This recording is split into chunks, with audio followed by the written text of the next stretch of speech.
All right, let's jump right into something that feels like pure sci-fi, but is actually getting closer and closer to a real problem we'll need to solve. How in the world do you build an economy on Mars? Just for a second, picture it. You step out, the red dust crunches under your boots. You're one of the first humans on a new world. It's incredible, it's terrifying, and one of the most basic things you rely on every single day is now completely gone. And I'm talking about money. So that's the big question, isn't it?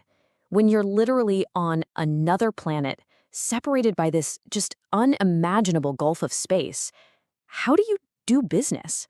How do you buy food that was grown in a Martian greenhouse or pay someone to patch your rover?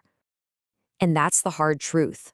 The entire financial system we live and breathe, from central banks to your credit card company, even that cash in your wallet, it's all completely tied to Earth. On Mars, it's pretty much just a souvenir. So why? What is it about our system that just completely breaks down over that kind of distance? Let's get into the real practical problems. So take a look at this. On Earth, everything is centralized. It's run by big banks and governments. But on Mars, it has to be decentralized to have any hope of working. It needs to be totally self-sufficient, running on servers on Mars, because of the one problem you just can't get around, that massive communication delay. And yeah, this number right here, this is the absolute deal breaker. It can take up to 22 minutes for a radio signal to get from Earth to Mars. One way. So you swipe a credit card, that's a 22-minute trip to Earth for approval and a 22-minute trip back. You're looking at a 44-minute transaction. You absolutely cannot run an economy like that. You need something that works right there, right then, in Martian time. Okay, so that leads us to a whole new way of thinking. And you know what? The most promising solution is a piece of technology that's already shaking things up right here on Earth, blockchain. Now, decentralized is the magic word here. It just means there's no single company or government in charge. The official record of every transaction, the ledger, isn't locked away in some bank's vault. Instead, copies of it are shared across a whole network of computers in the colony. In a way, the network is the bank. So let's walk through it. Say you want to buy some of those hydroponic potatoes. That transaction gets beamed out to the local Martian network.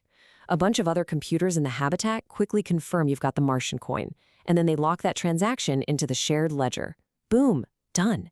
It's super fast, it's secure, and it all happens right there on Mars. No need to phone home to Earth. But you know, it's not that simple. Of course it's not. This sounds fantastic in a presentation, but trying to build a new financial system from the ground up on a hostile alien world, well, that comes with some truly massive Mars-sized roadblocks. And here is probably the biggest hurdle of them all. On Mars, survival is everything. Power is life. Every single watt generated from solar panels is precious. So how can you possibly justify spending a huge amount of that energy on just running a currency? This really gets down to the nitty-gritty.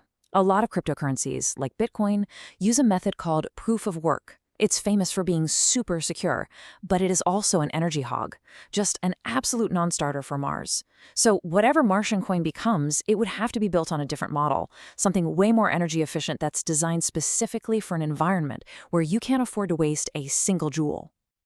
But you know, this whole thing is about so much more than just technology.